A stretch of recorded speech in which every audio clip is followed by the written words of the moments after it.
To ಮಿಕೇಸ್ informative channel. ಏನಾದರೂ ಒಂದು ಚಾನಲ್ನ ಸಬ್ಸ್ಕ್ರೈಬ್ ಮಾಡಿದ್ರೆ ನೋಡ್ತಾ ಇದ್ದರೆ ಪ್ಲೀಸ್ ಒಂದು ಸಬ್ಸ್ಕ್ರೈಬ್ ಮಾಡ್ಕೊಳ್ಳಿ. ಹೆಣ್ಮಕ್ಳಿಗಂತೂ ತುಂಬಾ ಇಷ್ಟ ಈ ಪಾನಿಪುರಿ ಅನ್ನೋದು. ಇದನ್ನು ನಾವೇ ಮನೆಯಲ್ಲಿ ಮಾಡ್ಕೋಬೋದು. ಗೊತ್ತಾ ಯಾವ ರೀತಿ ಮಾಡೋದು ಅಂತ ಹೇಳ್ಕೊಡ್ತೀನಿ. ಕ್ರಿಸ್ಪಿಯಾಗಿಯೇ ಬರುತ್ತೆ. ಯಾವ ರೀತಿ ಮಾಡೋದು ಅಂದರೆ ಇದಕ್ಕೆ 1 ಲೋಟ ರವೆನ ಹಾಕ್ಕೊಳ್ಳಿ. ಅದಾದಮೇಲೆ ಒಂದು 1/4 ಲೋಟ ಆಗುವಷ್ಟು ಮೈದಾನ ಹಾಕ್ಕೊಂಡು ರುಚಿಗೆ ಬೇಕಾದಷ್ಟು ಉಪ್ಪನ್ನ ಹಾಕ್ಕೊಳ್ಳಿ. ಅದನ್ನು ಚೆನ್ನಾಗಿ ಎಲ್ಲನೂ ಮಿಕ್ಸ್ ಮಾಡ್ಕೊಳ್ಳಿ. ಅದಕ್ಕೆ ಅರ್ಧ ಟೀ ಸ್ಪೂನ್ ಆಗುವಷ್ಟು ಅಡುಗೆ ಸೋಡಾನ ಹಾಕ್ಕೊಳ್ಳಿ. ಅದನ್ನು ಚೆನ್ನಾಗಿ ನೀರು ಹಾಕ್ತಾ ಚಪಾತಿ ಹಿಟ್ಟಿನ ಹದ ಬರೋವರೆಗೂ ಚೆನ್ನಾಗಿ ನಾದ್ಕೊಳ್ಳಿ. ಚೆನ್ನಾಗಿ ನಾದ್ಕೊಳ್ತೀವೋ ಅಷ್ಟು ಚೆನ್ನಾಗಿ ಕ್ರಿಸ್ಪಿಯಾಗಿ ಬರುತ್ತೆ ಈ ಪಾನಿಪುರಿ ಅನ್ನೋದು. ಚೆನ್ನಾಗಿ ನಾದ್ಕೊಂಡು 1-2 ಗಂಟೆ ಹಾಗೆ ಇಟ್ಬಿಡಿ. ಆವಾಗ ಸಾಫ್ಟ್ ಆಗುತ್ತೆ ಹಿಟ್ಟು, ಚೆನ್ನಾಗಾಗುತ್ತೆ ಅಂತ.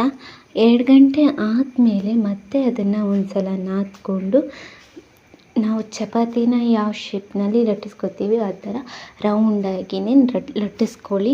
ಅದಾದಮೇಲೆ ನಾವು ಈ ಶೇಪ್ ಕಟ್ಟರ್ ಬರುತ್ತಲ್ಲ, ಸೊ ಪಾನಿಪುರಿ ಯಾವ ಶೇಪಲ್ಲಿರುತ್ತೆ ಆ ಥರ ನಾವು ಒಂದೇ ಚಪಾತಿನಲ್ಲಿ ಕಟ್ ಮಾಡ್ತಾ ಇರ್ಬೋದು. ಯಾವ ರೀತಿ ಅಂದರೆ ಈ ರೀತಿಯಾಗಿ ನೀವು ಚೆನ್ನಾಗಿ ಒಂದೇ ಚಪಾತಿನಲ್ಲಿ ತುಂಬಾ ಪೂರಿ ಮಾಡ್ತಿದ್ದಂಗೆ ಎಣ್ಣೆ ಕಾಯಕ್ಕಿಟ್ರಿ ಅಂದರೆ ಪೂರಿ ಮಾಡ್ತಾ ಹಾಗೆ ಎಣ್ಣೆಯಲ್ಲಿ ಕರಿದ್ಕೋಬೋದು.